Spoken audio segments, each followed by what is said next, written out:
Hi, gang, it's Adam. And Patrick. Coming up on today's episode, we head back over the rainbow with our friend Dorothy for our first live-action Take-Two, Return to Oz. As always, we cover the latest Disney news and close out the show with some quick D. All that and more on today's episode of Gays Do the D. To all who come to this happy place, welcome.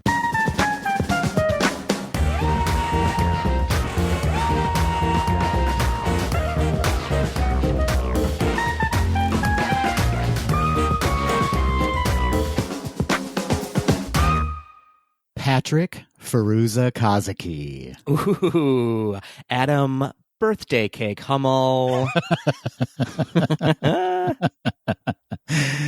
That's what I'm known on certain websites as. Oh, dear. Oh, my goodness. That's a great name, though, for you. Yeah, I think so. I think it adequately describes where I'm at mentally and physically. Listen, everybody else is there with you, Adam. But happy birthday, Adam. We are recording officially on your birthday. There's nothing else I'd rather be doing right now than recording this podcast. Well, it's the only thing on my schedule for the next week, so same here. Patrick, I am so excited for today's episode. You are? You sound surprised. I mean, I'm never that excited for an episode of Gays Do the D, but tell me why. Listen, our feature segment today is something I've been wanting to talk about for years now, quite frankly. We've been around for a couple of years almost, and, you know, kind of has kept creeping into our conversations and episodes. Like I noticed a few weeks ago when we were checking in with former guests, Becca, who you can find on YouTube as Disney Kitty, mentioned Return to Oz. Mm-hmm. And last week, I just casually gave you the middle name Ruby. That's true. And we've been talking about doing a Take-Two of Return to Oz for a long time. Yeah, way back when we started, I think it was on our list of movies to watch, but we were always sort of like, are we there yet? Should we dip into it? Because that's kind of it's not a rough movie, but it's not the Disneyest of movies. Yeah, absolutely. It's not something people think of as a Disney movie necessarily, right? Exactly. It's it's a live action, which we haven't done yet. Right. And B, it's a little scarier than a Disney movie usually wants to be. So it's been a long time coming, but I'm actually very excited to talk about this movie with you. Well, me too. And we'll get to it eventually. I don't want to blow our wad right at the top of the episode. I do throughout the entire episode, so we're fine. So how are you doing, my friend? Usually we start the episode with how are you doing, but you had more things to talk about that were more interesting than my well-being, Adam. I just couldn't contain my excitement. I'm so excited to talk about the movie. Listen, it's your birthday. You can lead this episode however you want. No, but for realsies, Patrick, how are you? I'm good. You know, I'm having ups and downs. I'm having ins and outs. I'm having lefts and rights. Yesterday, I had a little bit of a high anxiety day, so I just sort of went to bed at 7:30 and called it a day. I just shut it down, which I think is going to be healthy for me as I try to push through this pandemic. I'm finding that the harder I push to keep going, sometimes the more draining that is. And so it's helpful to just take a beat, take a breath, go offline and have some me time. I know that's not the most exciting answer in the world, but it's where I am now.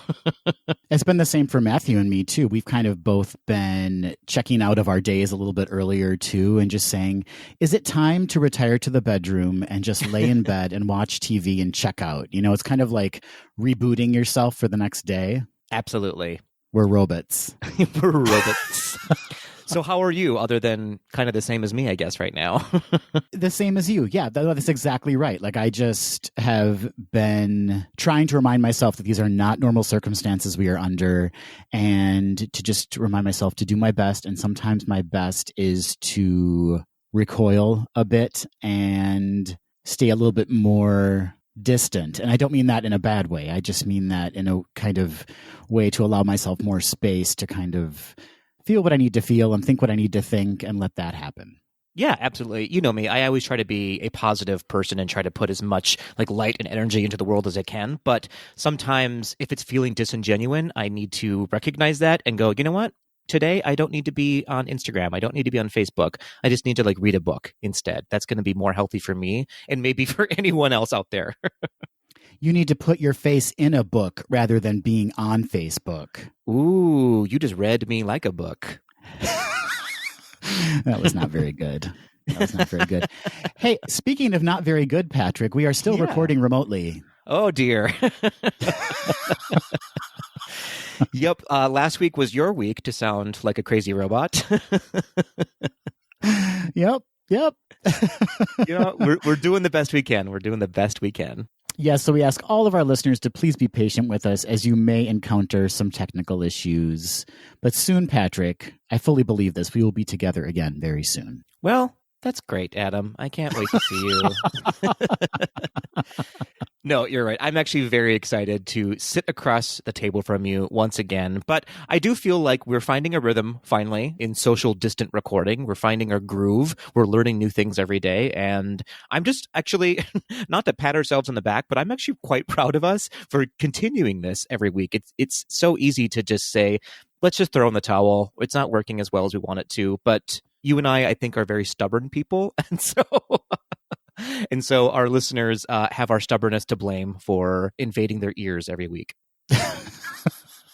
You're welcome, listeners. You're so welcome. Well, speaking of listeners, Adam, we had quite a bit of Tweedledee feedback from our last episode. So let's dive right into that, shall we?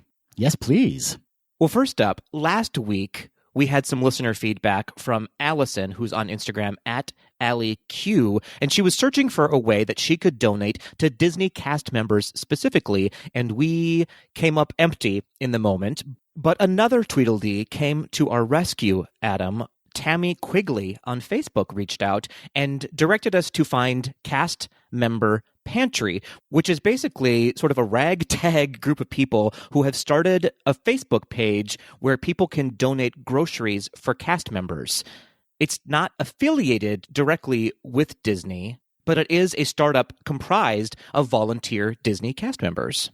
I couldn't remember if we talked about this on an actual episode. I don't believe we did, but several weeks back, there were several news stories kind of circulating nationally about this smaller food bank that had been started to help out all of the cast members who had been furloughed and may need assistance right now. Yeah. So Tammy pointed out this Facebook page to us. It is called Cast Member Pantry, and you can find it on Facebook by searching Cast Member Pantry. And something to note that though you may not be in their area, they are accepting monetary donations as well. So if you just go to their Facebook page, Cast Member Pantry, you can find out all the information. You can reach out to them and they will let you know how you can donate if you were not in their area. And you can also reach out to them by emailing them at castmemberpantry@gmail.com. So a fantastic way to support cast members if you're not in the Orlando area and are not able to donate food directly to the pantry. That's right. And the fact that it is started by fellow Disney cast members is so inspiring. And if you go on the page, they actually will give you a list of specific food items that they are looking for so that all of the bags can be pretty equal in what they're distributing, which is a great idea. And, this just occurred to me too, Patrick. With grocery delivery now, I guess it is entirely feasible that you could reach out to one of the grocery stores or one of the apps and have groceries delivered from the Orlando area to the pantry itself. So there's an option there, too. Absolutely. Great idea, Adam. You're so smart on your birthday. Just on my birthday, though. Yeah, I had to get that qualifier in there. Just one day out of the year. It's a lot. It's a lot from you. I understand.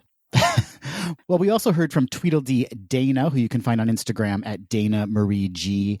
Dana wrote in commenting on last week's feature segment on the DL, in which we featured Disney legends who are known for their voice acting.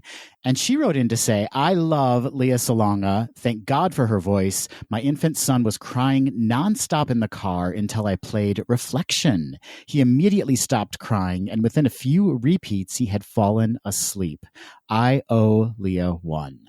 Aw, so here's the thing. I'm the exact opposite of Dana's infant son. As soon as I start playing that song, I start crying.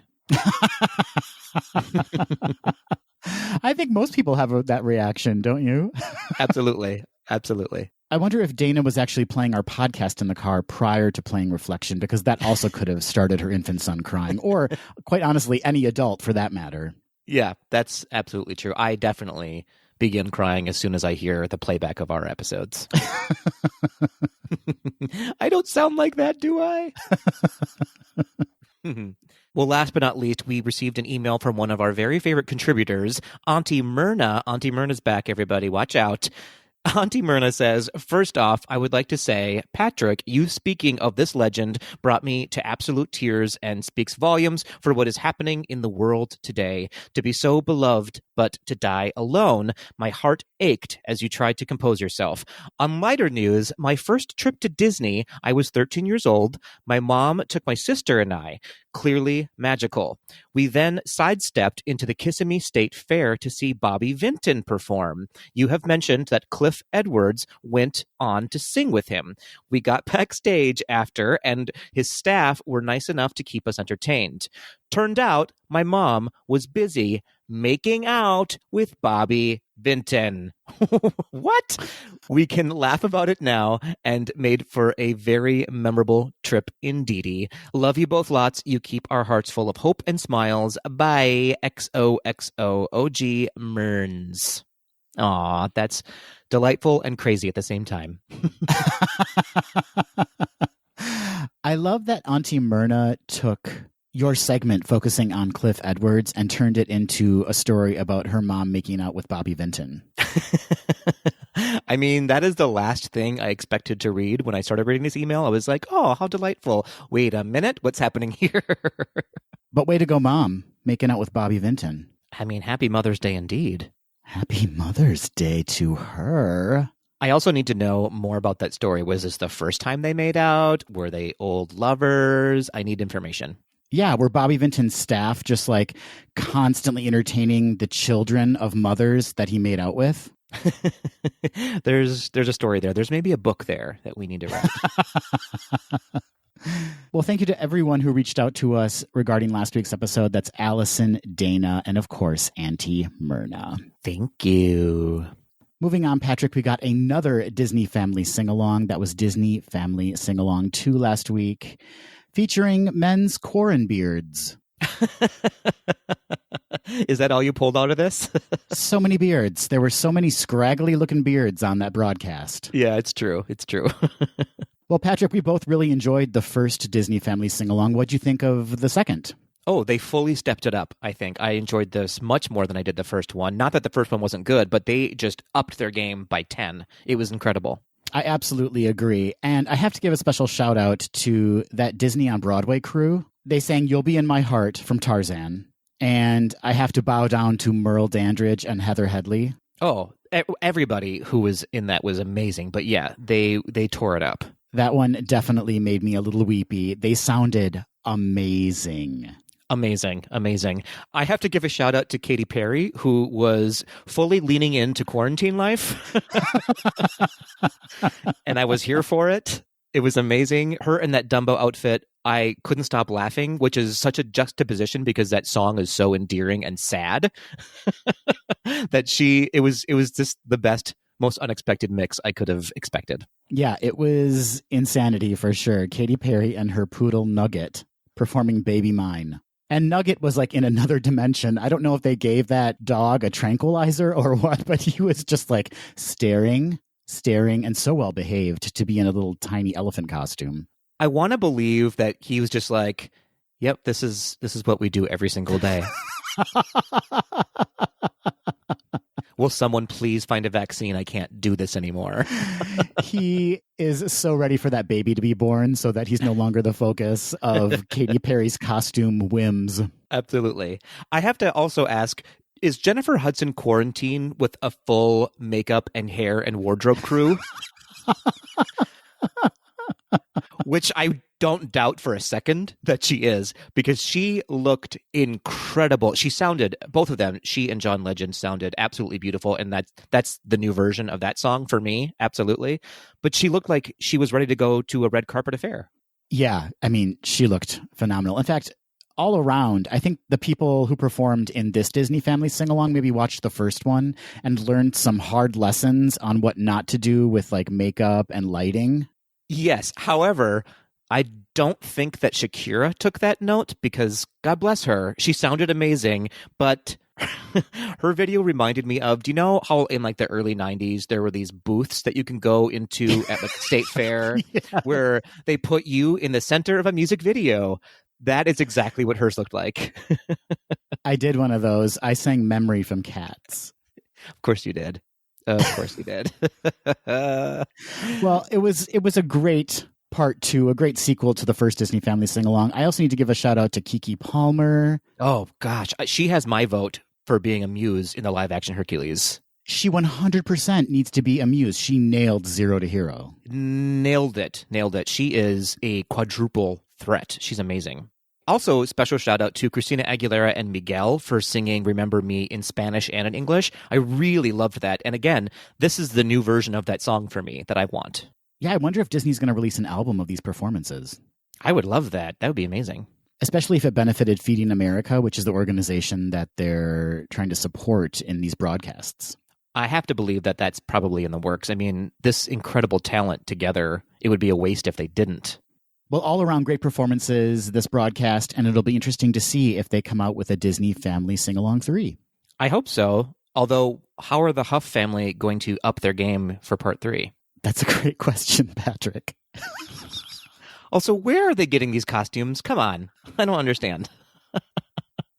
It does seem like they have incredible resources at their disposal.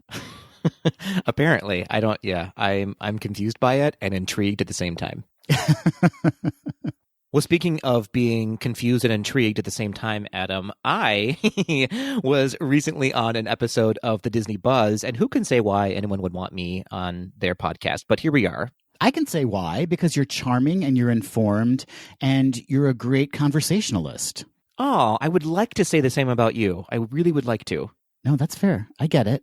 I mean, it is my birthday, but... Fair enough. It's your birthday. You're great, Adam. You're such a good podcaster. So last week we mentioned that I was going to be on an upcoming episode of the Disney Buzz podcast with Melanie and JT, and it did release last week. So you can look up the Disney Buzz wherever you're listening to your podcasts and look up Season 3, Episode 6, We're Shrinking Kids, Honey. It was a great listen. You talked about the Shaggy Dog. You talked about Honey, I Shrunk the Kids.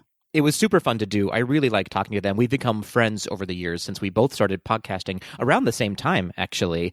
And so it was a joy to chat with them for an hour or so.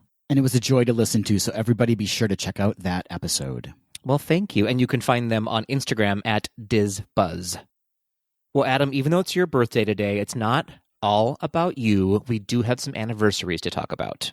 I'm willing to share my birthday with other major historical milestones. Thank you. You're so generous. So let's start out with the youngest anniversary, turning 1 year old, released on May 24th, 2019, Aladdin, the live-action version. Oh, yeah. Remember when you could go to a movie theater and watch a movie? Vaguely. I vaguely remember that. Moving on, jumping up a little bit in time, turning 15 years old, released on May 19th, 2005, Star Wars Episode 3, Revenge of the Sith. Now, this is your favorite Star Wars movie, right, Adam? This is 100% my favorite Star Wars movie. My favorite moment is when, spoiler alert, Darth Vader, or Anakin as Darth Vader, finds out that Amidala passed away, and he screams, "No!" Such good acting and editing at the same time. Yeah, it truly was one of those iconic film moments that we will never forget. Ever forget for the wrong reasons. Moving on, turning 20 years old, released on May 19th, 2000, Dinosaur. Dinosaur. Still have not seen Dinosaur, need to see Dinosaur. It's a good movie. It grew on me. The first time I saw it, I was not super into it, but now I'm finding a lot more charm in it than I did the first time around. Next up, turning 21 years old, released on May 19th, 1999, Star Wars Episode 1, The Phantom Menace. Your second favorite Star Wars movie. My second favorite Star Wars movie. I remember going to the theater opening night and being so excited to see this, and leaving the theater being so disappointed. That's funny. I have to say, when I first saw these movies, I think I was not old enough to really appreciate how bad these movies were. I think the excitement just overtook me, and I didn't dislike them at first. But now, in comparison to the other movies, they are, in my opinion, absolute garbage. What a turn. Wow. I wonder, though, if you take away the comparison, like if you fully take away all of the other Star Wars movies and they never existed, would we like these movies better? That's a very interesting question, Patrick, and one we'll likely be asking in our feature segment as well. Oh, good point. Good point. Okay, so moving on, we have two more to get to. Turning 40 years old, released on May 21st, 1980, Star Wars Episode 5, The Empire Strikes Back. Garbage. Now, probably the best Star Wars film out of all of them, right? It's at least in my top three, if not my favorite one. Yeah, it's definitely the most intriguing to me and compelling. It's a great film, just a great film in general, but on top of that, it's a great Star Wars film. For sure. I just got in the mail my 40th anniversary Empire Strikes Back Spirit jersey. Oh, Patrick. It's really beautiful, actually. I'm super excited to wear it. In public, at some point. In public at some point, or you can go to my Instagram and you'll see my Daily Disney Shirts segment. Oh. I need to confess something, Adam. I'm up to day 56 with no repeats of Disney shirts. I have a problem. Okay. Let's talk about that offline because... I'm really trying to get on Hoarders, so... I was going to say now would be a great time for us to talk about this episode's sponsor, BetterHelp Online Therapy. How dare you assume I'm not already using their services? But Realty, it's actually a really good service, so everyone should utilize it if they need to. Absolutely. They actually aren't our sponsor, but we just gave them a big plug.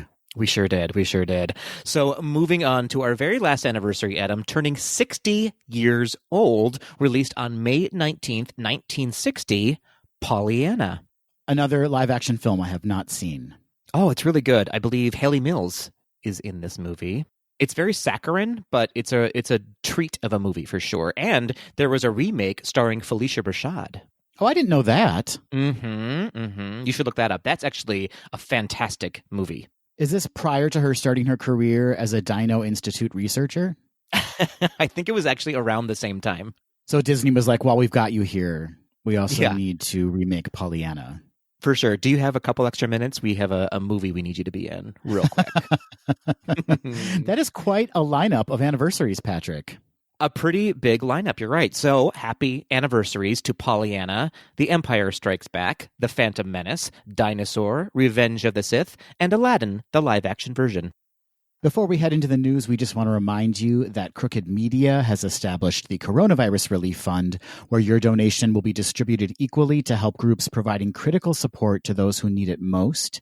To make a donation, visit gaysdothed.com and click on the Coronavirus Relief tab at the top of the screen. Patrick, they're now at $2.1 million raised. And on top of that, they've added several new organizations to their list of recipients, including Chef Jose Andres' World Central Kitchen. We know Chef Jose Andres from his restaurant in Disney Springs, Jaleo. Absolutely. Such a wonderful organization. They also added, I believe, One Fair Wage, which is a really good place to donate to as well. So it's so exciting to see that they're raising so much money that they're now able to expand the number of organizations that can receive donations from them. Yeah, they're doing phenomenal work, and they're just keeping it going, keeping it rolling. So if you do have the means and can contribute financially, please do so by visiting gaysdothed.com and clicking on that Coronavirus Relief tab. Well, Patrick, as you mentioned at the top of the episode, it is my birthday. That means I get to do whatever I want today. I can make whatever wish I want, and my one birthday wish, is for us to cover the news. This speaks so loudly to your brain, Adam, in that you used your one wish to do something we were going to do anyways. Yeah. World peace, who needs it? No, who needs it? We need the news instead. Disney news tops world peace. Well, wish granted, Adam. Here comes the news.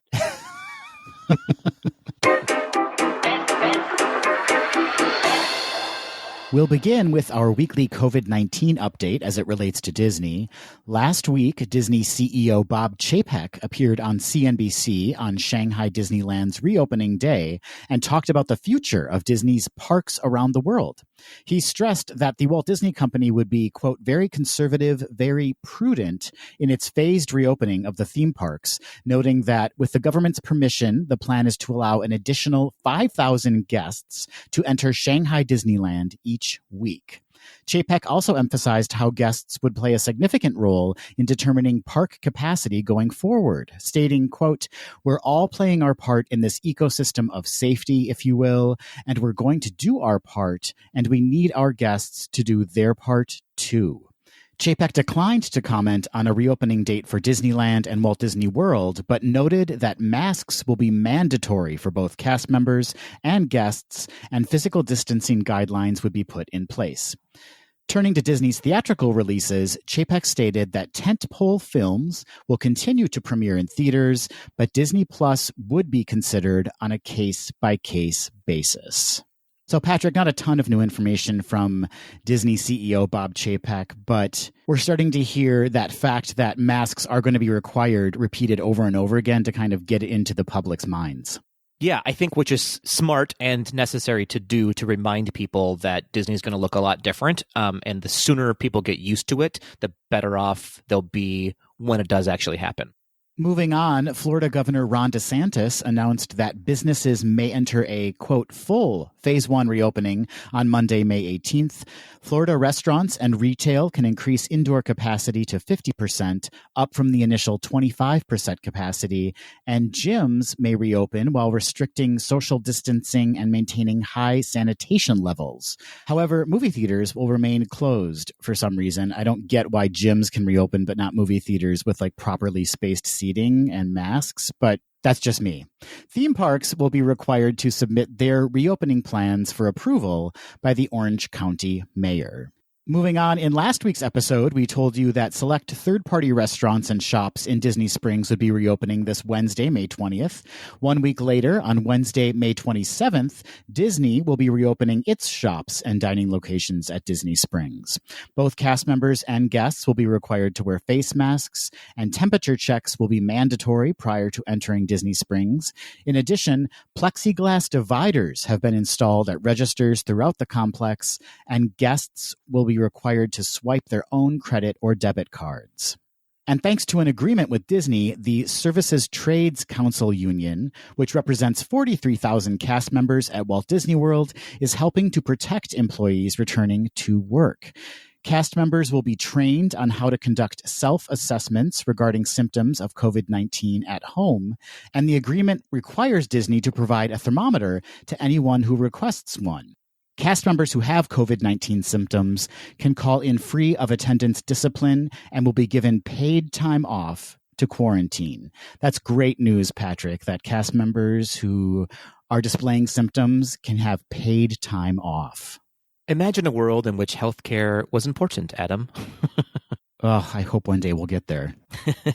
Moving on to a number of cancellations and closures due to the pandemic, Disney Cruise Line has canceled sailings through July 28th, 2020.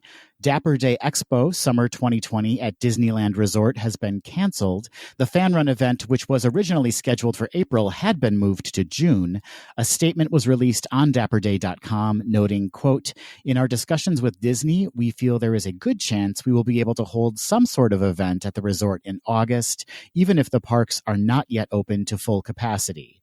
This would likely include a smaller Dapper Day marketplace with a limited number of exhibitors joining us instead of a full expo with bands and dancing. We are awaiting the release of government guidelines so we can then design an event that can safely operate within those requirements.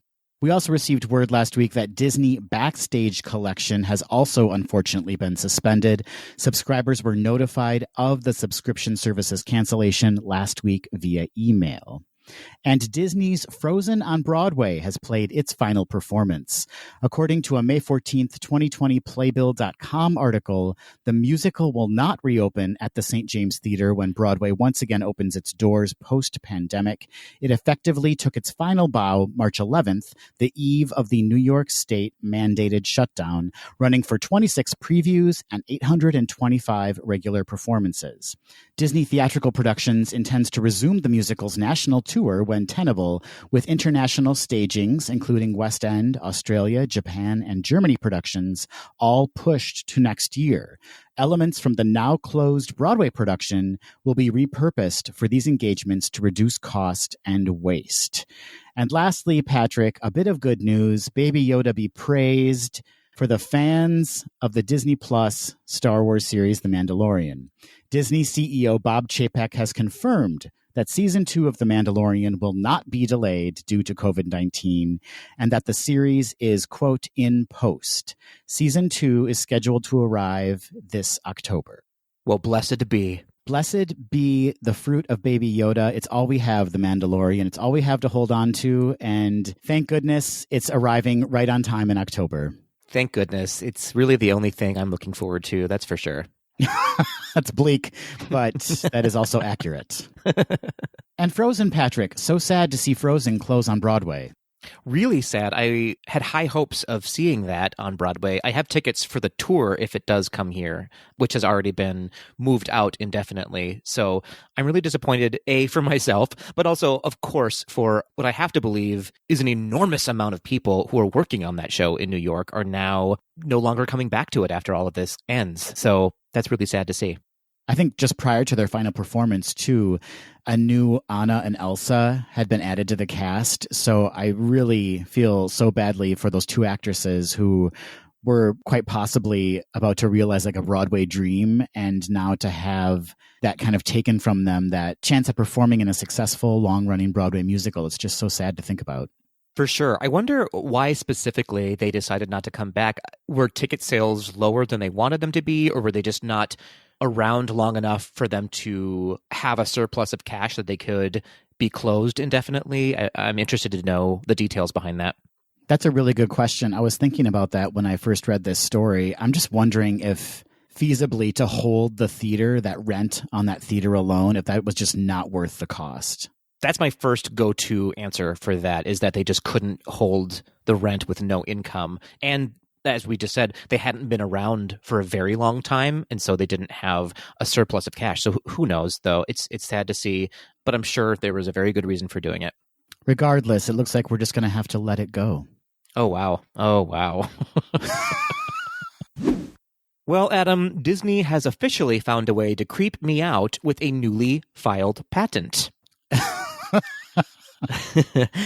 Disney Enterprises formally filed a patent titled Preference Implementation System for Acting on Preferences of Facility Visitors, which is just a cut and dry title, don't you think? I totally get exactly what it means and what it's going to be about based on that title. Exactly. For those of you who don't, here's a little description of what the patent reads. A system for implementing visitor customizations at a facility using selective image recognition. The system includes a processor and memory storing an optical marker definition and, for potential visitors to the facility, a reference file for image-based recognition of a person. The system includes a camera in a space of the facility capturing an image of the space. The system also includes an opt-in verification module run by the processor that processes the captured image of the space to identify, based on the optical marker definition, the presence of an optical marker. What does this mean? So if you don't understand that delightful description, this is basically an even more high-tech version of the RFID tech in your Magic Band. So where an RFID can track where you are in the park and store information about you, this would be very site-specific and activated when you enter an area using this program. So it involves wearable tech in the form of a badge, a bracelet, or even tech built into a t-shirt. This would be an opt-in service where a user would enter in their personal identification along with various preferences. And once they enter a space, a camera would identify them, which in turn would trigger customized options within that space. Experiences could range from special on-ride or attraction queue effects to restaurants suggesting beverages or foods based on your preferences, or even something as simple as resort staff knowing your preferred name when checking in or using concierge services. This could even trigger specialized character interactions throughout the parks and lands. Disney has not yet released any information on when or specifically how they plan to implement this new technology. It's a fascinating idea. As you said, it's kind of a fascinating expansion of the RFID technology that can be found in magic bands. What's really interesting to me is in clothing, like how you could purchase a t-shirt potentially, and that would determine what characters you could possibly meet in certain lands. Is that right? So on your t-shirt, let's pretend, there would be not a barcode, but a pattern that a camera would recognize. And then the camera would also scan your face and would recognize whether or not you have opted into the service. And that would trigger any special event that might happen in that space. That sounds crazy to me. I mean, it sounds exciting for what it could potentially lead to, but it also sounds bonkers.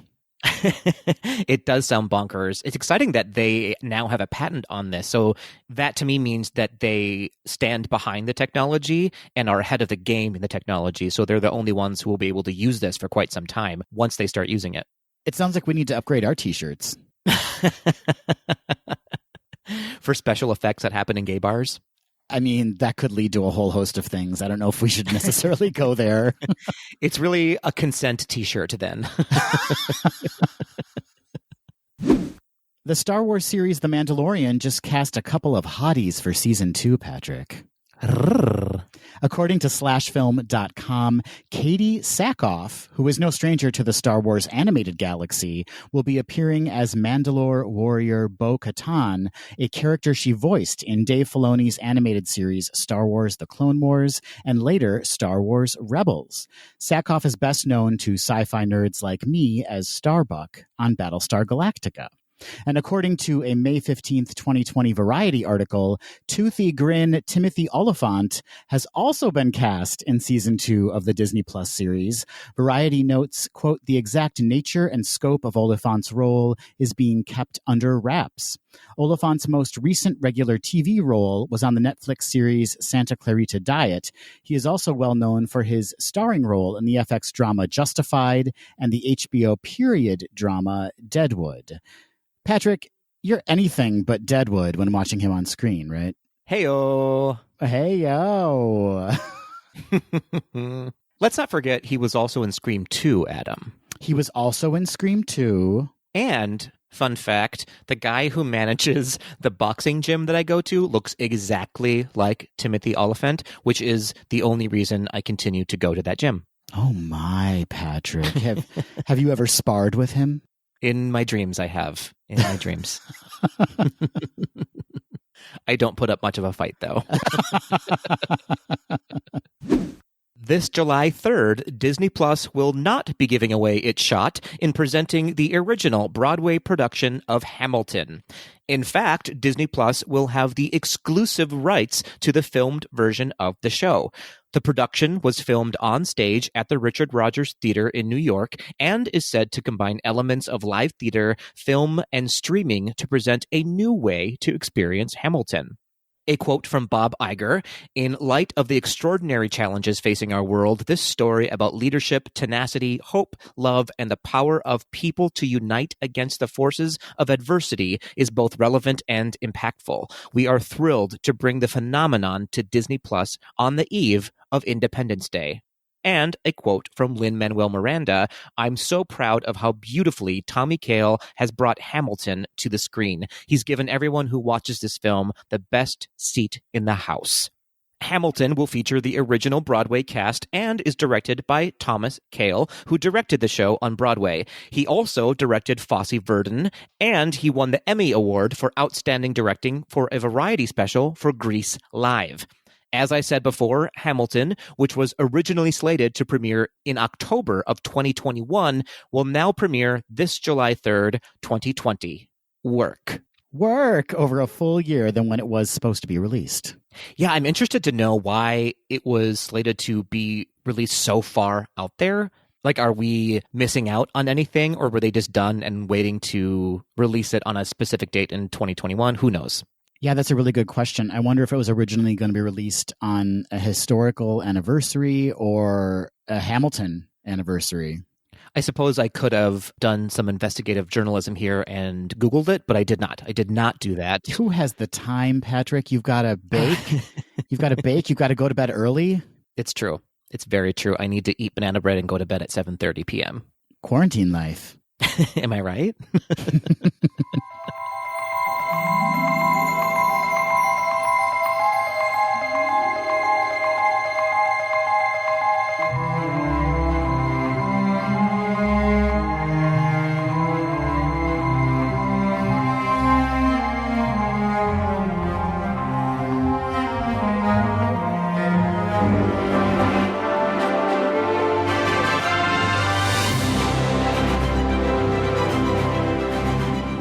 Patrick, Yes, Adam. you're a close personal friend of Dorothy, I am indeed. as am I. Yes, you are. Very much so. I don't want to say which one of us is a closer friend, but we both know the answer to that. Well, you're closer in age to Dorothy. That's so rude. Hey-oh. Well, as we mentioned at the top of the episode, this is our take 2 of Return to Oz. It's one that we've been wanting to do for quite some time. And I don't know about you, Patrick, but this film actually had quite a profound impact on my childhood. Is this one that you saw in the theaters when you were growing up? I don't remember seeing it in the theaters. I would have been very young. I was born in 81 and this came out in 85. But I do remember seeing it, and after watching it again, so many memories came flooding back. It was crazy. I was fortunate enough to be taken to the theater to see it. My family was big on going to a movie once a week, and little gay Adam was obsessed with The Wizard of Oz, and so I convinced my parents to take me to see this film. And I have to say, it's one that I truly enjoyed as a child and enjoy even more so as an adult. There's so much happening in the movie, and there are actually some pretty iconic moments that I think, sadly, history has sort of swept under the rug. But upon watching it again, I had such a weird experience because I loved it and was confused by it in equal parts. I know exactly what you're talking about, Patrick, because for anyone who's a fan of the 1939 MGM musical, The Wizard of Oz, it is a completely different take on that classic American fairy tale. It's often referred to as a sequel to The Wizard of Oz. It's not really a sequel to The Wizard of Oz, but it's kind of a sequel to The Wizard of Oz. So it's definitely caused some confusion, I would say, among movie-going audiences because they don't really know how to place it within the Oz cinematic universe, so to speak. Yes, here's why I think it's confusing. It is a sequel in the sense that it is based on the L. Frank Baum books that are centered around the world of Oz, right? However, it is not a sequel to the movie The Wizard of Oz, necessarily. That's right. It's more of a true take on what Baum created in the books and not a reflection of what was created in the movie musical. Exactly. These are elements from, in fact, the novels The Marvelous Land of Oz and Ozma of Oz. Well, Patrick, let's dig into this. As I mentioned at the top of the episode, I'm so excited to do it. But before we kind of talk about the plot and the cast, let's talk about the creative team behind this film. I love it. Great idea. So as you mentioned, Patrick, the film came out in 1985. And as we talked about, it's based on the novels The Marvelous Land of Oz, which came out in 1904, and Ozma of Oz, which came out in 1907. And both were by author L. Frank Baum. The movie was directed by Walter Murch. It was his first and last directed by credit for a feature film. He directed one episode of Star Wars: The Clone Wars, but he's mainly known for his work in sound and film editing. He was Academy Award nominated for The Conversation in 1974. He won his first Oscar for Apocalypse Now in 1979. He edited Captain EO in 1986, and he won an unprecedented double Oscar for Best Sound and Best Film Editing for his work on The English Patient, which came out in 1996. Yeah, what's interesting about this film is that a lot of the people who worked on the movie are working in capacities that they have not worked in before. That's a good point. Where, like you said, the director had not directed anything before, and a lot of the actors had sometimes not even ever been on film before. A lot of them were puppeteers, working as actors or voice actors. A lot of the crew were working in capacities, like I said, that they had not been necessarily trained in before. They just kind of threw a group of people together, and this is the movie that happened. And along those lines, Walter Murch also co-wrote the screenplay along with Gil Dennis, who also wrote the script for the movie Walk the Line. That's right. And Walter Murch had actually written a few movies before that, too. He wrote 1971's THX 1138 or 1138, Patrick. Who doesn't remember that classic? I don't, Adam. I don't remember that classic. It was an extreme sci-fi flick. It was actually directed by George Lucas. He was also uncredited for his work on the screenplay for 1979's The Black Stallion. So there is some screen cred there for Walter Murch, but Gil Dennis was coming into this fresh. So fresh. The music, which is really a standout in this film, was by David Shire. He wrote the music for 1976's All the President's Men and 1979's Norma Ray and the classic film 1986's Short Circuit. And Patrick, who could forget his contributions as a composer for Kathy Lee Gifford's Celebration of Motherhood in 1993? I've tried to forget it, but I just can't. I really can't. The art direction in the film was handled by Charles Bishop and Fred Hole. Charles Bishop was kind of an old school art director. He was the supervising art director for the film. He was known for his work in the Superman franchise, Superman 2 and Superman 3. He also worked on The Dark Crystal and Empire of the Sun. Fred Hole worked on the Star Wars films like Return of the Jedi, The Phantom Menace, and Attack of the Clones. He was also involved in the art department for Alien 3 and Alive.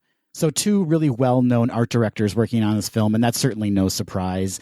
And the last person I want to mention, Patrick, in the creative team is claymation director Will Vinton, because claymation plays a huge role in this movie. It does. I didn't remember that from way back when I first saw it, but upon seeing it, it looked to me like they were in sort of new space in what they were doing claymation-wise. You're absolutely right. While it may look dated now, at that time, it was kind of state of the art what they were doing. And it is still really well done. Like when you see the Gnome King or you see his rock minions, there is a certain level of detail there to the claymation that you don't normally see from claymation at that time. Exactly. In fact, the movie was nominated for an Academy Award for Best Visual Effects, losing out to Cocoon. A really well-deserved nomination because this film has such a great mix of like claymation and practical effects and special effects. And again, while it can look dated, at that time it was really a standout. For sure. I have to believe that they used the majority of their budget on visual effects. Well, speaking of budget, Adam, let's get into a little bit of some box office stats before we jump into the movie itself and talking about the cast. The movie was made for $25 million, and it only accumulated a worldwide gross of $11 million. So not any kind of return at all on the movie. I think that really goes back to what people were expecting versus what was being seen on the screen, right? If they were fans at all of the classic movie musical, I think they were probably incredibly let down by this film. Which is in part due to their marketing. They didn't know how to market this movie. And so I think that hurt it a lot. People didn't know what they were going to go see. And when they did see it, they were seeing something they didn't expect. And so word of mouth did not help them at all. And on top of that, the reviews were not great for it as well. Not great, not great. In fact, on Rotten Tomatoes, it stands at 52% with a 71% audience score, however. Both a little bit low, but the audience score kind of surprised me of how high it was. I'm sure over the years, with the kind of cult classic that it's become, there's kind of that nostalgic factor behind it. And I'm sure that's kind of influencing the audience score there. Yeah, I actually vacillated back and forth between, is this a cult classic or is it just a movie that some people like?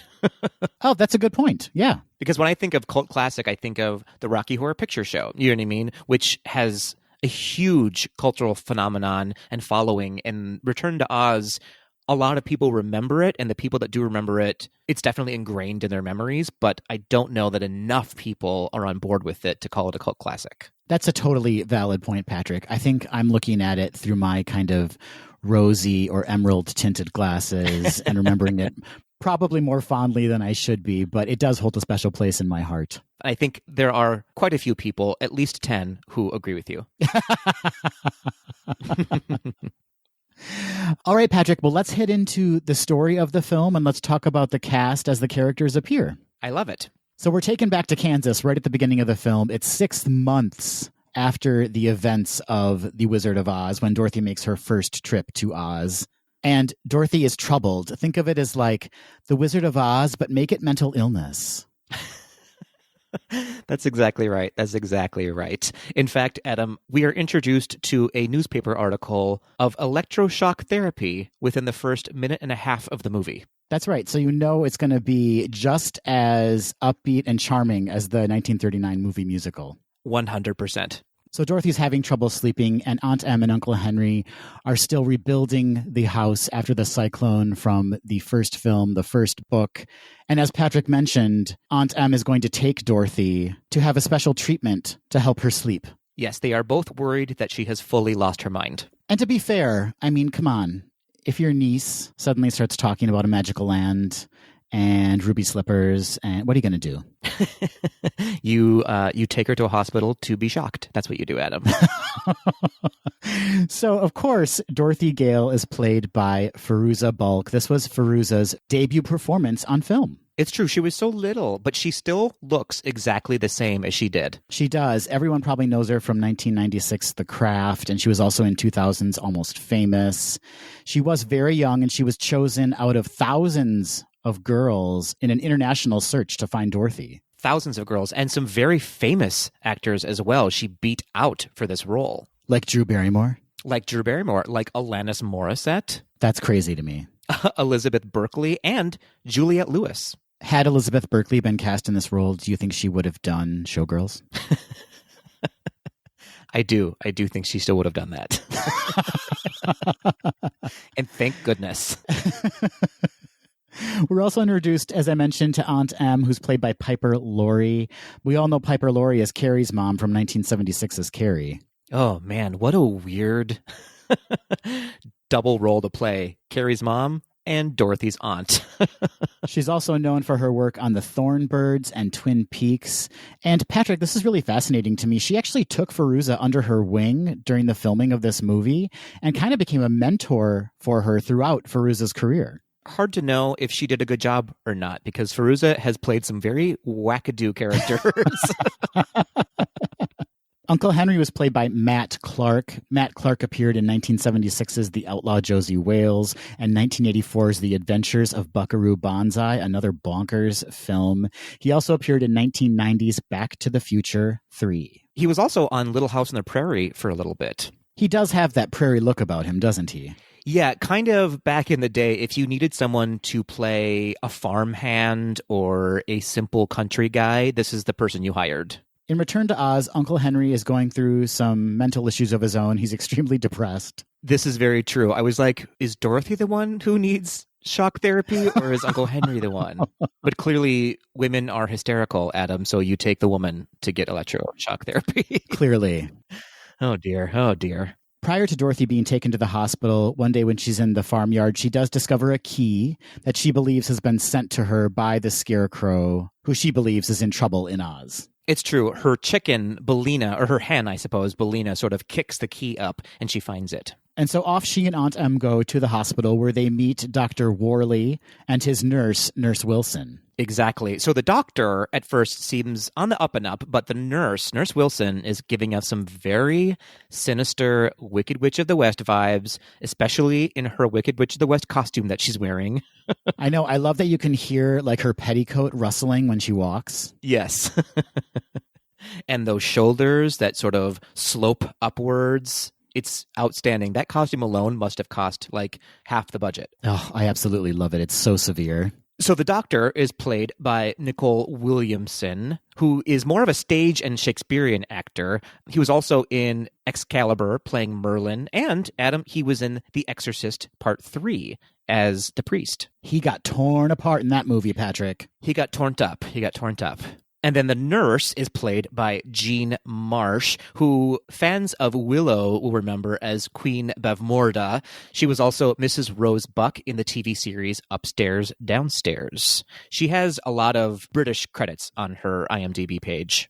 She does. She also appeared in a number of Doctor Who episodes, and she's so unassuming in real life, Patrick. Like, I watched a couple of interviews with her, and she's like very sweet and British and not at all like you would imagine her to be. She delivered quite a performance. She really knows how to give that Wicked Witch stern face. It's pretty creepy. I would be frightened to meet her in person. So Dorothy is left at the hospital overnight by her Aunt Em, and she's taken to a room to spend her time before her treatment begins. And in that room, she meets a young girl who is also a patient at the hospital. And the young girl may make an appearance later in the film. See, you wrote down a young girl. I wrote down she meets a ghost, ? Because you're not sure who this girl is or where she came from. She appeared to her out of a mirror briefly in the doctor's office. And so as I was watching this movie, I was writing down notes as though I had seen it for the first time. And I was like, oh, there's a ghost in her room. Great. Could be. We don't know. We don't know. But she does bring her a jack-o'-lantern because it's almost Halloween. It'll be Halloween soon. You gave a good impression of Ghost Girl. Thank you so much. We'll talk about Ghost Girl later on. So Dorothy is taken to the treatment room, and fortunately, just before the electroshock headphones are placed over her ears, the electricity goes out due to a storm, and the doctor and Nurse Wilson run off to fix the matter, and Ghost Girl reappears to release Dorothy from the stretcher she's strapped down to. Yes, all of the adults have left a 8-year-old girl strapped to a hospital bed with an electroshock therapy paddle on her face. real good parenting there. Real good adulting. Disney does horror. That's what they're serving us. Disney does horror. Disney does horror indeed. The two girls run from the hospital being chased by Nurse Wilson and actually dive into a raging river. The ghost girl disappears. Once again, Patrick, leaving Dorothy in a chicken coop, which eventually takes her back to Oz. Yes, Ghost Girl possibly drowns, and Dorothy conveniently finds a wooden chicken crate that she crawls into. It all makes sense. It's all fitting together like a perfect puzzle. When Dorothy awakens, she finds out that she is trapped in the middle of the deadly desert with her now talking hen, Billina. Billina. What an adorable chicken. It's really well done. The puppeteering on that hen is quite phenomenal. It's true. They use a really good mix of a puppet, which was clear when it was a puppet, but also using an actual hen as well. So it was kind of cool to see that they had recreated an actual hen, like feather for feather. It was pretty outstanding work. The puppeteer behind Billina was Mac Wilson. He's also an actor. He worked on the TV series Jim Henson's The Storyteller. He also played Earl St. Clair on the TV series Dinosaurs from 1991 to 1994. And the voice for Billina was provided by Denise Breyer. She voiced the Junk Lady in 1986's Labyrinth. This is going to be a theme when we talk about the cast, Adam. A lot of these people were part of Jim Henson's team, and a lot of them worked on the TV show Dinosaur, and a lot of them were in the movie Labyrinth. A lot of talent behind the crew and the creative for this film. Absolutely. So after a brief stop at the lunch pail tree, Dorothy and Billina intend to make their way to the Emerald City, but on the way happen across Dorothy's original house, the OG house from the original film that landed on the Wicked Witch of the East, and they soon discover that the yellow brick road has been torn to shreds. It got torn up, and all of the munchkins are nowhere to be found. You know what's so interesting about this moment, Patrick, and this occurred to me as a little gay boy, Adam, watching this in the movie theater, is how quickly she gets to the Emerald City. Like, it's like a minute. I wrote that down. I absolutely wrote that down, that she decides to make her way to the Emerald City, and 30 seconds later, she's there. I mean, I know they couldn't take the time, or maybe they just didn't care and decided to just make it a much shorter yellow brick road. But like in the movie musical, it's kind of a day-long trip to me. And in the books, it's over the course of several days to get to the Emerald City. Yeah, it's possible this fell down to some editing, that she ran into some other characters or happenstances and they had to cut it due to time, because it's actually almost 2 hours long, the movie, right? Which is pretty long for a Disney live-action movie at this time. Once Dorothy and Billina reach the Emerald City, they discover that it has been destroyed. Destroyed, in disrepair, and they also notice that there are some stone figures, so we realize that a lot of the citizens have been turned to stone, kind of like in The Lion, the Witch, and the Wardrobe, and a lot of them have lost their heads, Adam. Again, exactly what you would expect from a Disney film based in Oz. Yes, it is very, very gruesome. It's very post-apocalyptic, isn't it? Oh, for sure, yeah, it's definitely giving me some Mad Max vibes. Yes, it's very Mad Max, and for the first time we're made aware of the Wheelers. We see some graffiti that says, "Beware the Wheelers." And Dorothy has her first encounter, as do we as the audience, with the Wheelers. The terrifying Wheelers. Were they terrifying to you as a child? 100%. So the Wheelers are basically creepy clowns with wheels for hands and feet, and I fully believed that they lived in my basement. So creepy with their creepy voices and their mid-'80s styling.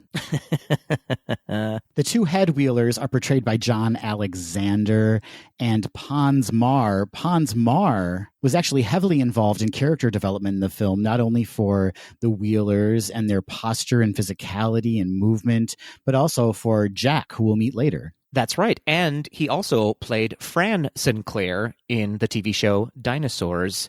Also, for this movie, he provided the voice for the main gnome messenger who's reporting to the Gnome King in the movie. And John Alexander is known for his puppetry and character work in Men in Black, Men in Black 2, Mighty Joe Young, and played Big Al in 2002's live-action The Country Bears. He also provides the puppetry and movement for the Cowardly Lion in this movie.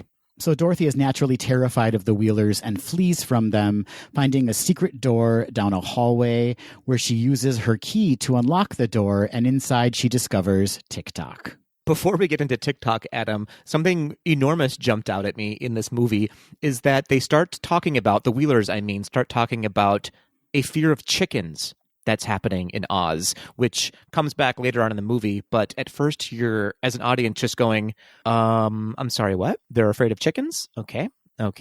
Yeah, unless you kind of have like a solid understanding of mythology and gnomes, the chicken thing comes out of left field completely. Absolutely. But of course, who doesn't have a strong grasp on Norse mythology, Adam? Just the way they say chicken. Chicken. Terrifying. So as you said, we meet TikTok, who is a mechanical robot. Two people are providing the movement for TikTok, which is an incredible costume, I have to say. We can talk about that a little bit later. But it's Michael Sundin and Tim Rose. Tim Rose has quite an extraordinary career. He played Admiral Akbar in the Star Wars movies, so Return of the Jedi, The Last Jedi, and The Force Awakens, and Howard the Duck in the movie Howard the Duck. Another off-the-wall theatrical release. Yes, we have to talk about that movie at some point. So as Patrick mentioned, Michael Sundin also provided the movement for TikTok. He was actually the in-suit performer for TikTok. Michael Sundin portrayed the March Hare in 1985's movie Dream Child and Bertram in 1987's Lionheart. And this guy deserves some kind of an award. He is a gymnast and basically was bent over inside the body of TikTok so that his feet were inside TikTok's feet, but he was basically rolled over at the torso to fit inside TikTok's round body. Yeah, he was basically a magician's assistant, sort of crumpled up in this costume, providing the movements. It's crazy. His head was between his legs, and he had a monitor so that he could see where he was walking. The voice of TikTok was provided by Sean Barrett. You may know Sean's voice as Urza in The Dark Crystal, and he also voiced a goblin in Labyrinth. So as we said, TikTok is a patented clockwork mechanical man who we learned was stationed in this specific spot to meet Dorothy as ordered by the Scarecrow, who is now the King of Oz, which is an element of the books, not, of course, the movie, The Wizard of Oz. So this is one part where we definitely deviate from the movie and venture deeper into the books by L. Frank Baum. We sort of discover that TikTok has been sent there to protect Dorothy on her mission. So they escape their hiding place, and TikTok basically whips some Wheeler ass. That's right, he whips dat Wheeler ass. He does manage to capture one of the Wheelers in his ass whoopin', and we learn that the only person who knows where the Scarecrow is hidden is someone named Princess Mombi. Oh, Patrick, here we go. Here we go. Dorothy and TikTok make their way to Mombi, who has taken up residence in the Emerald City. And Dorothy is taken away from TikTok, where she soon learns that Princess Mombi has the ability to change out her heads. Yes. When we first meet her, she appears to be sort of an innocent young woman who might be there to help Dorothy.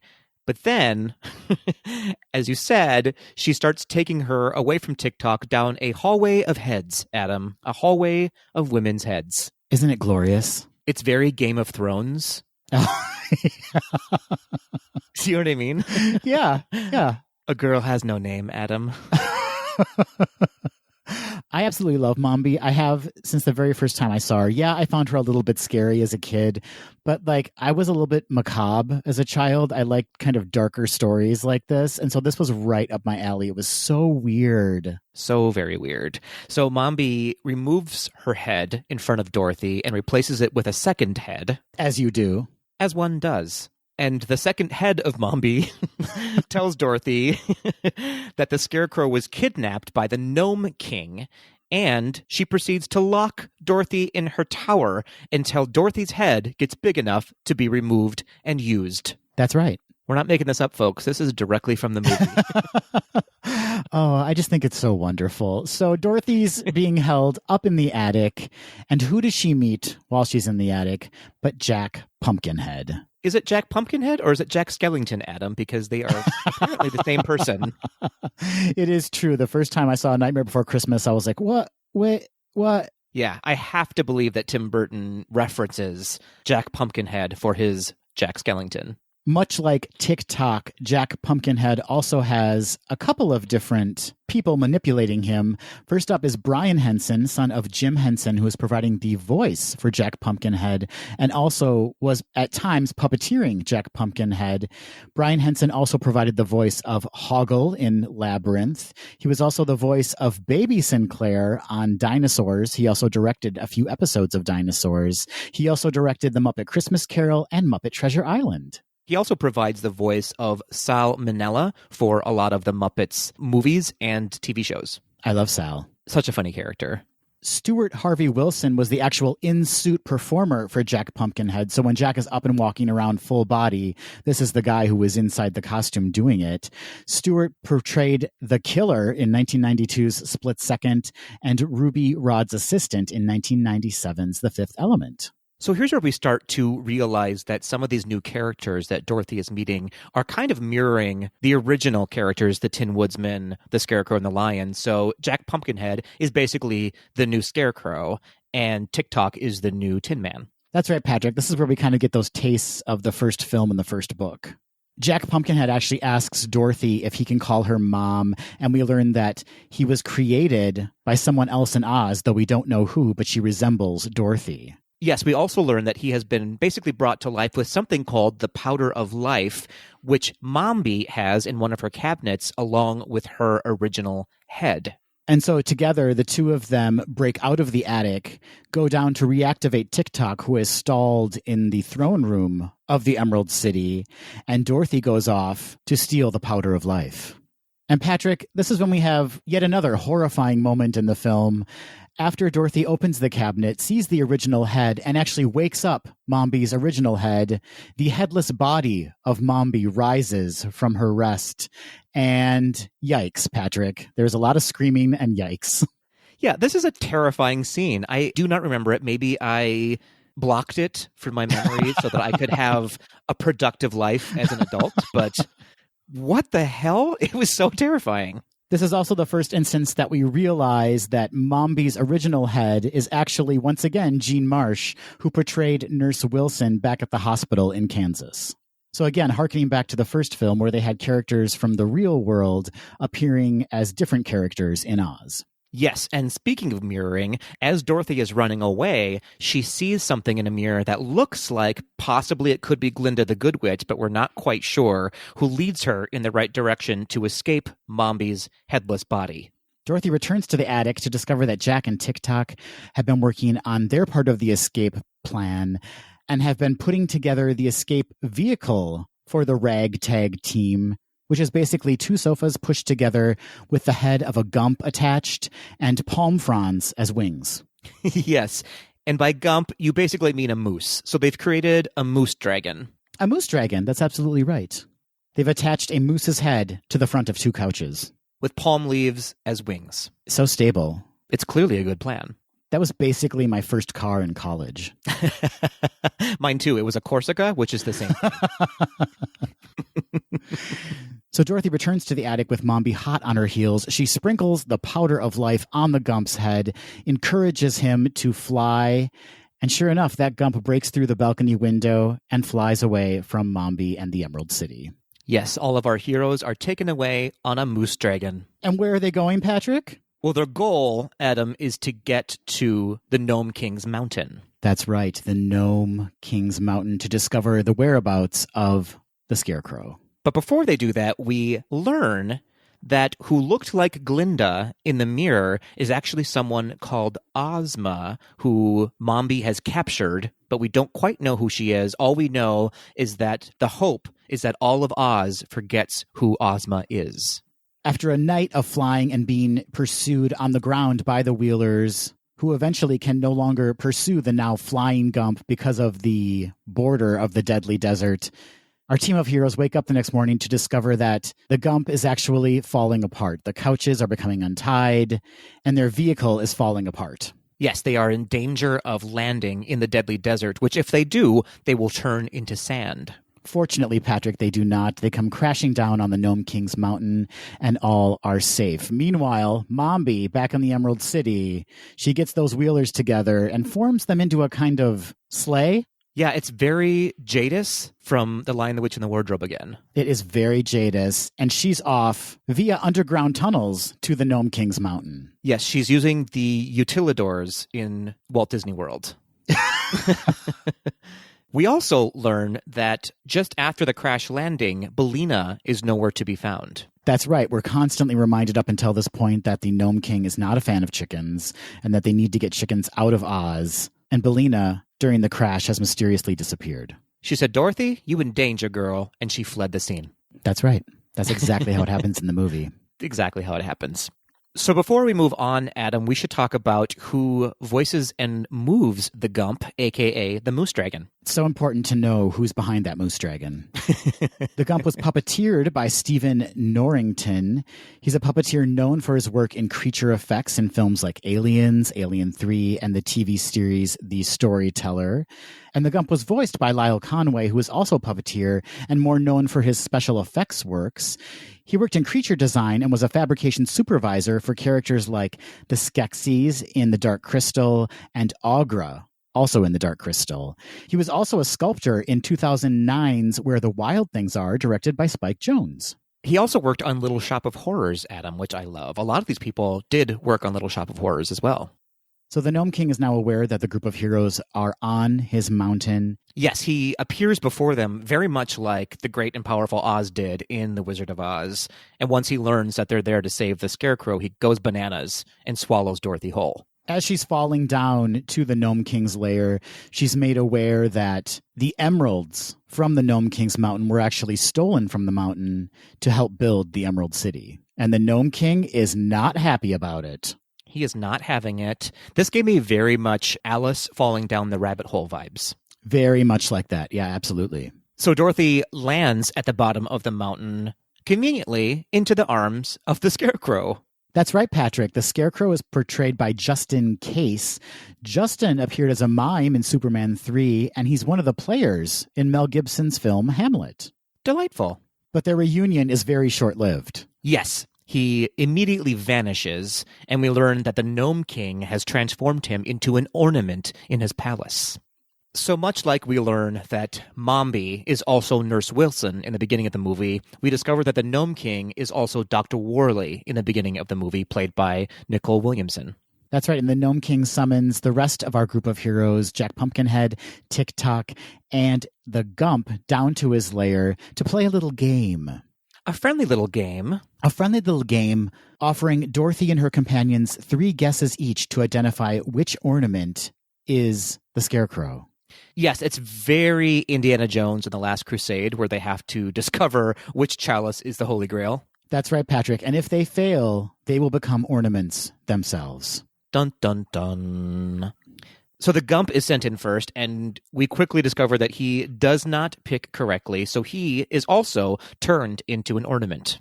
That's right, and the Gnome King becomes slightly more human. Which was really cool. He just very slowly transitions from a rock formation into a more humanized character. I love it, Patrick. Mm-hmm. Next up is Jack. Jack heads into the ornament room, and guess what? What, Adam? Jack fails. He does fail. But before he goes in, we briefly glimpse that he is hiding Bellina the chicken in his pumpkin head. That's right. Bellina's back, baby. Bellina's back. And because Jack fails, the Gnome King again becomes slightly more human, Patrick. Creepy and true. And it's TikTok's turn to head into the ornament room. And while that's happening, the Gnome King reveals that he actually has the ruby slippers that fell off Dorothy's feet during her trip home in the first film and book. Not only does he have them, Adam, but he's wearing them like a full queen. I love them so much. When he reveals them under his stony gray robes, it's a moment of magic. It's hilarious and a little bit gay and a little bit beautiful at the same time. And also a little bit odd, because how do he and Dorothy have the same size feet? Perhaps adult Dorothy from The Wizard of Oz stretched them out. That's probably what happened. So after we discover the ruby slippers, we learn that TikTok has shut down while he's in the room and that he has not yet made his third guess. So the Gnome King sends Dorothy in and tells her that she can go in and wind him up so he can make his next guess. Or he offers an alternative and says that she can instead go home, but she will forget all about Oz. So she has the option of helping her friends or going home. Can you imagine if she chose home? I mean, that's what I would have done. So yes, I can. She would have got the ruby slippers back and she would have been home. I mean, fabulous shoes and Kansas. She chose poorly, in my opinion. So Dorothy obviously chooses to help her friends and she makes her way into the ornament room. Meanwhile, Mombi arrives at the Gnome King's mountain. And she is not happy, and she is here to warn the Gnome King that Dorothy and her friends are on the way. And he goes, "Girl, I know. I got this." And the Gnome King is so furious with Mombi that he actually locks her in a cage. He is not bothered or impressed by Mombi. Meanwhile, Dorothy in the ornament room has discovered that TikTok still has one guess left, and TikTok very smartly pretended that his mechanics wound down so that Dorothy could watch him make his final guess and possibly learn which ornament he turned into. He guesses, and Dorothy has no idea which ornament he turned into. Yes, his plan failed him, so he guesses and disappears, and no one knows where he went. Meanwhile, the Gnome King becomes slightly more human. Finally, it's Dorothy's turn to guess, and after 2 failed guesses, she closes her eyes, spins around 3 times, and stumbles over to a vase. But next to it is a green emerald ornament. Yes, out of nowhere is an emerald from the Emerald City. So she takes a chance on the green emerald, touches it, and it turns into the Scarecrow. That's right, they're reunited, and she finds Jack, who is still housing Bellina and the Gump, and the enraged Gnome King begins to tear down that. Yes, he says, if I'm going down, everyone's going down with me.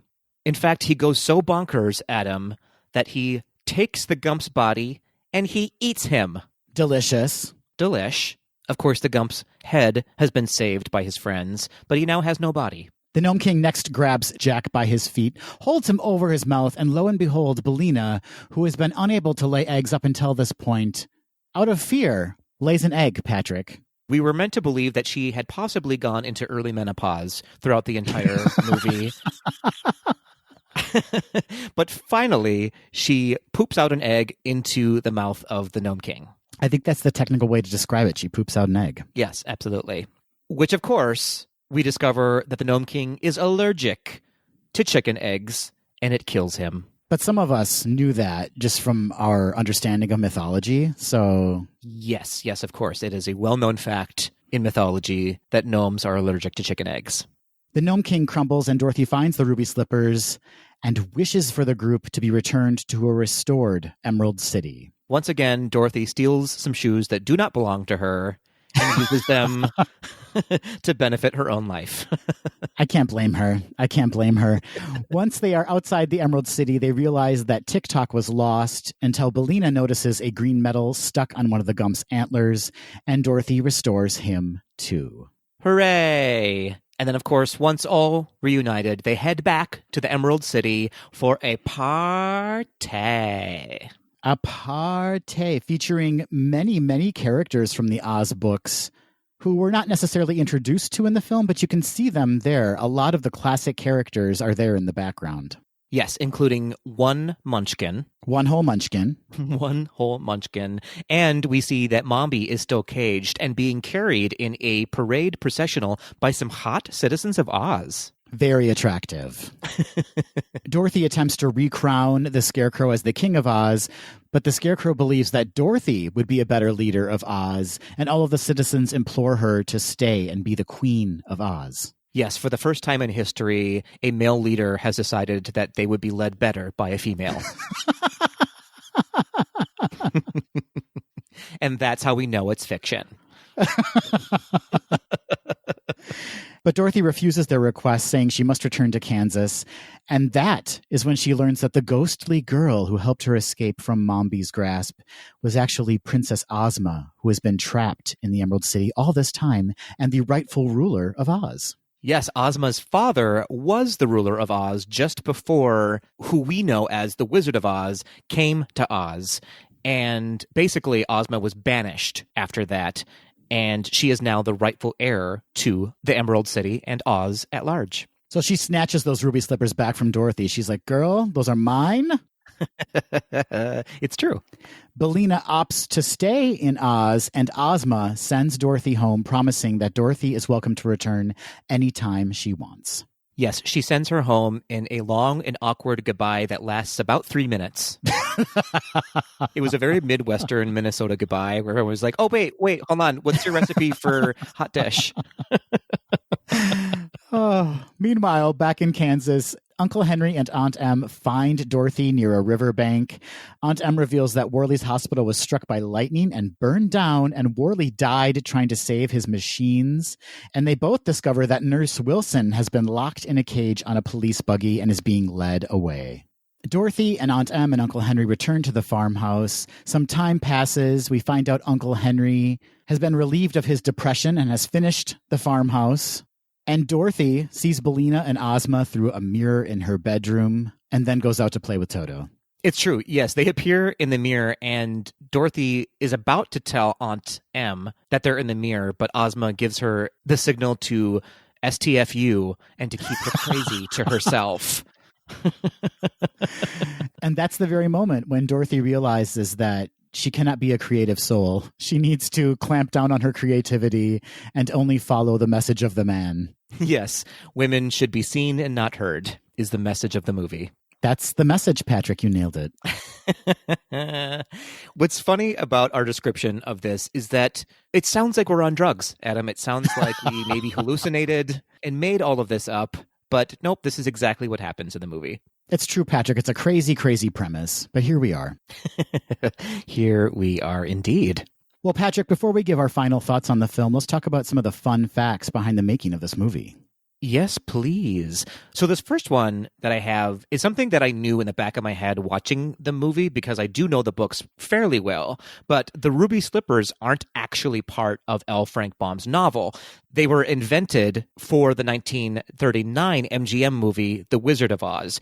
In the book, the slippers are actually silver slippers, and they were turned into ruby slippers for the movie, partly because they were playing with color in that movie, and they needed the shoes to pop out more. So this movie, Return to Oz, actually had to pay royalties to MGM to use the ruby red slippers. Isn't that incredible? It's so fascinating, and it makes me wonder if Wicked had to do the same thing, the Broadway show Wicked. Oh, I'm sure they did. Because MGM owns the usage of ruby red slippers, basically. That's right. Disney had the rights to the books. In fact, their rights were running out shortly before the movie was made, and so they were keen on getting a sequel made to The Wizard of Oz, a quote-unquote sequel.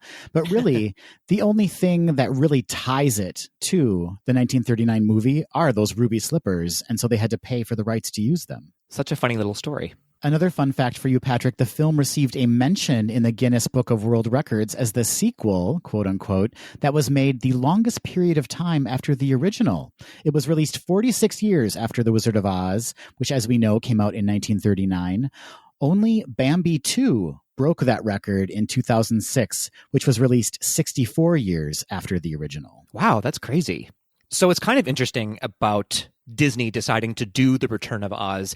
Way back in the 1950s, they had toyed with the idea of making their own version of an Oz movie using the Mickey Mouse Club, Mouseketeers, as characters in the movie, but they eventually scrapped that idea and instead created Babes in Toyland, which makes a lot of sense because that movie has very Wizard of Oz vibes to it. Yeah, it's that same kind of fairy tale fantasy vibe, right? Mm-hmm, that Technicolor, wackadoo characters. And the guy who plays the Scarecrow in The Wizard of Oz was also in Babes in Toyland, so that's a little bit of irony there. That's right. Ray Bolger was in that movie, too. True story. Another interesting fact behind the making of this film, Patrick, is that Disney actually fired the director, Walter Murch, for about a week into production due to budget concerns. He was saved by friends Francis Ford Coppola and Steven Spielberg and George Lucas. And all three of those directors actually lobbied Disney to rehire Murch. And Lucas even offered to take over directing himself should Murch fall behind schedule. At the time the film was being made, there were some new executives coming into Disney, and they had little faith in the movie and kind of doomed it with limited promotion and a short theatrical run. So there were some real issues behind the making of this film. I wonder if any of the replacement directors saw some cuts of the movie and the script and were like, nah, thank you. What am I going to do with this? So another fun thing is the girl who played Ozma in the movie, Emma Ridley, hadn't done much. She was in one episode of Boy Meets World. But I think it was the director, correct me if I'm wrong, discovered that her voice sounded way too British, and so they needed to replace her voice. And so they ended up using another actress to dub over all of her speaking lines. And that actress was the director's daughter. How's that for nepotism? Yeah, exactly. That seems very sketchy. But what are you going to do?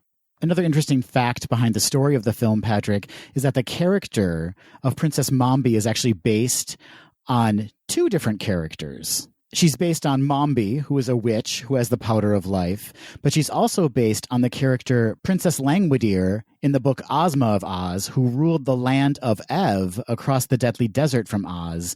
And as in the movie, Langwidere had interchangeable heads and locked Dorothy in the tower room of the palace. So Mombi is actually this amalgamation of Mombi the witch and Princess Langwidere. Yeah, the books themselves have a bunch of characters who I think would just be impossible to incorporate all of them into any movie. And so they did that a lot with this movie. I think they compressed and compiled a lot of things and made them into one moment or one character. And I have to say, kind of successfully, right? Like the way they merged these books, it is a very cohesive story and a believable story within the realms of Oz. I thought it was very successful the way they kind of sewed these two books together. Oh, for sure, for sure. So my last fact, Adam, is just simply a fun one. So this is the first film to use the Walt Disney Pictures logo with the rainbow going over the blue castle. That beautiful 1980s computer-styled logo. Very iconic, though, and classic. Yeah, I mean, that's the logo from our childhoods, right? Mm-hmm, absolutely. And my last fact for the film, Patrick, is casting options. Who could have been who in this movie? So Christopher Lloyd and Tim Curry were considered to play the Gnome King, while Louise Fletcher from One Flew Over the Cuckoo's Nest, Terry Garr, and Mary Steenburgen were considered to play Princess Mombi. Disney regular of the 70s, Don Knotts, Patrick, your favorite, Don Knotts, was considered to voice Bellina, and former Disney regular of the 60s, Dick Van Dyke, was considered to voice either Jack Pumpkinhead or the Scarecrow. I wonder if they just discovered that they didn't have the budget to pay some of those actors. Can you imagine how ridiculous it would have been if Bellina had been voiced by Don Knotts? I was just thinking about that. That would have been a very different character choice. Well, Patrick, give me your thoughts on our Return to Oz. Oh, I see what you did there. I have many thoughts, Adam. I have a buffet of thoughts about this movie because it's so crazy. But like you said, it's also quite representative of the books. If you're a fan of L. Frank Baum's books, then you will very much appreciate this movie, I think, because it stayed very true to that original story. It really did, right down to the character design. Like if you look at some of those Denslow illustrations from the original books, they are exactly like what these characters look like in the film. Yeah, it's kind of like Alice in Wonderland in that the books are a lot more dense and creepy almost, whereas The Wizard of Oz, the 1939 Wizard of Oz, and Disney's Alice in Wonderland really sugarcoated a lot of the characters and storylines to make it more family friendly. And it's interesting that Disney went down a different path with this one and dug into and wrapped their arms around sort of the macabre that actually is the story, The Wizard of Oz. It was a different time. The mid-'80s were an interesting time for sci-fi fantasy. There were movies like Willow, like we talked about. There were movies like Legend that were kind of heavier, darker fantasy films. And so this movie kind of headed in that direction. Like I said earlier, I really love this film. It spoke to me as a kid. It speaks to me even more so as an adult. There's some really heavy themes that are portrayed in the film that I think adults can sincerely relate to as they watch it. And just overall, the production design, as compared to the 1939 musical, it's a much more grounded version of Oz, a darker version of Oz, and a quote-unquote more realistic version of Oz, I guess. It's much more based in real-world elements as opposed to the kind of fantastical sets that we saw in the movie from 1939. Absolutely. And let's not forget that this time in history, the mid-'80s, was fantasy movies and horror movies were sort of having a heyday at this time. And I think that really reflects in this movie that there is that fantasy element, and there's also a little bit of a horror movie element to it as well. We both expressed some mild trauma experienced by watching this movie. I'm not sure it would be released today the way it stands, but I also kind of think if this movie was released today, it would be a huge success. Just in the direction that we're headed with like the Marvel films, if you consider kind of how those have become more of a darker film experience, the Batman films have become darker. So I think if we took Return to Oz and released it today with the technology we have today, I think it could be a real success. For sure. You'd have to extend it to almost a 3-hour movie, though, to really flush out these storylines. There was a lot in the movie where they just sort of quickly cut to something as opposed to explaining how or why they're getting there. So I think if they had the time and the budget, this could actually be a blockbuster movie. Well, speaking of quickly cut, Patrick, let's quickly cut to the end of this segment. We'd love to know your thoughts on 1985's Return to Oz. You can reach out to us on social media. That's Instagram, Facebook, and Twitter at GDTD Podcast. Or you can always leave us a voice memo or an email at info@gaysdothed.com. I cannot tell you, Patrick, the number of times as a little boy I knelt down near the ground, picked up a rock or a brick, and exclaimed to an invisible Bellina, "You don't understand! This was the Yellow Brick Road!" Oh, in isolation, Adam, I can't tell you how many times I've done that today.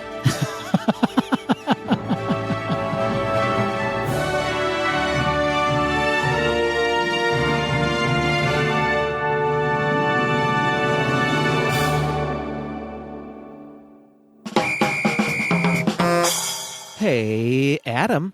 Hey, Patrick. Yo, what time is it? Time for you to be a fly girl on In Living Color? It was kind of a Hamilton reference, but I'll take Fly Girl. Oh, I just don't know Hamilton well enough, but I will in July. That's right. July 3rd, you have no more excuses. Just on repeat. I'm going to learn every single lyric and have it down. And when you see me on that following episode, I am going to lay it down. I'm going to drop it like it's hot. I'm going to lay down some sick tracks and some even sicker beats. I did not believe one word you just said. But I look forward to your sock puppet version of Hamilton. Yeah, it's not going to be great. Okay. Fair enough. Well, to answer my own question, Adam, it is time for some Quick D. Oh, yeah, I never answered it. It is time for Quick D. It's your birthday. You don't have to answer anything. You answer to no one on your birthday, Adam. I only answer the door when food is being delivered to me. Ooh, that's a good call. That is a good call. I highly endorse that. So for those who don't know, Quick D is when Adam and I ask each other a question we have not been privy to prior to recording and answer it on the fly, off the cuff, down the hatch. What other mixed metaphors can I use here? So this week we're doing Quick D Classic. Adam, I have a question for you. Are you ready for it? I'm absolutely ready. I can't wait. Great, great. So my question does not necessarily lend itself to comedy, so good luck. Oh my gosh. Okay. Be funny for me, clown. Be funny for me. So we just watched Return to Oz, Adam, and my question to you is, when you and I return to our Oz, aka Disney World, what are some firsts for you? What are you running toward? What food are you going to throw down your gullet? What ride are you going to ride? Talk to me. This is a fantastic question, Patrick. Thank you so much. And the Disney parks are our Oz, aren't they? They are our Over the Rainbow. So when we head back over the rainbow, let's see, what am I going to run to? Oh, well, one thing I'll absolutely be running to is Mickey and Minnie's Runaway Railway, because I have yet to experience that. Ooh, good answer. Same here. I've heard nothing but great things about it. I've heard it's completely immersive and so magical, so I can't wait to ride that. I think I'll also be running to some classics, those rides that I really hold dear in my heart, like Big Thunder Mountain and Splash Mountain and Space Mountain and Expedition Everest. So just the mountains in general. I'm going to go mountaineering, Patrick, yes. I like it. She's a mountain climber. Just me and my bedazzled grappling hooks. It's a mountain reference, a mountaineering reference. Ah, yes. Serving hooks and looks. Hooker, please. That's not very PC of you, Adam. They're now called hook workers. Hook workers, I apologize. Yeah. I'm also going to return to chocolate peanut butter fudge. Of course. I will return to churro toffee in Disneyland. Oh, so good. And I will run straight to the Magic Happens parade because I can't wait to see that in Disneyland as well. I'm realizing I made a mistake in my question because now I'm just sad, Adam. It is a bit of a downer, but it also gives me a lot of hope and just reminding me of how much I love and how much I can't wait to experience, how many new things I have to experience too when the parks reopen. That's how I would describe your birthday, Adam. A bit of a downer, but hope for the future. Yeah, that's... That's an accurate way to describe my birthday, yeah. So not the funniest answer, I guess, but it gave me a chance to kind of reflect on what I'm so grateful for in the Disney parks and what I have yet to experience that I just can't wait to see and hear and smell and do. Well, we've never come to expect the funniest answer from you, Adam. That's how every listener should be listening to this podcast. All right, Patrick, here's my question for you. Yes. Also reflecting on our take 2 of Return to Oz. Patrick, they're remaking Return to Oz, but this time they've decided to turn it into a musical. Give me some of the names of the songs that will be featured in this film, just knowing the storyline of the film. Perfect. Well, I think the headlining song coming out of the musical will be Baby, I'm Returned. So they've really embraced the update. Yes, it's an all drag queen musical version of Return to Oz. I mean, when you're talking about a movie with ruby red slippers, one must assume that a man in drag will be wearing those ruby red slippers at some point. One would assume, yes. One would assume. So Baby, I'm Returned is sort of the showstopper, if you will, in the middle of the movie. It's the Act 1 finale, for sure. Yes, of course. And when we meet Princess Mombi, her signature song is called Mombi Dearest.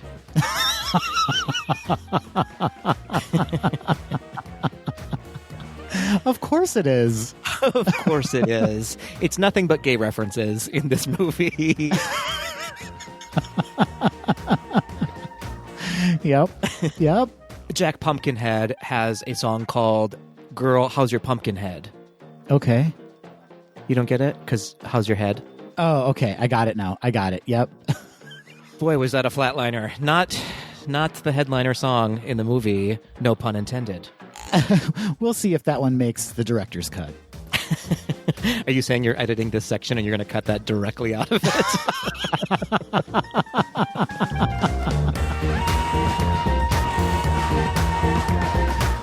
That will do it for this episode of Gays Do the D. Thanks for listening.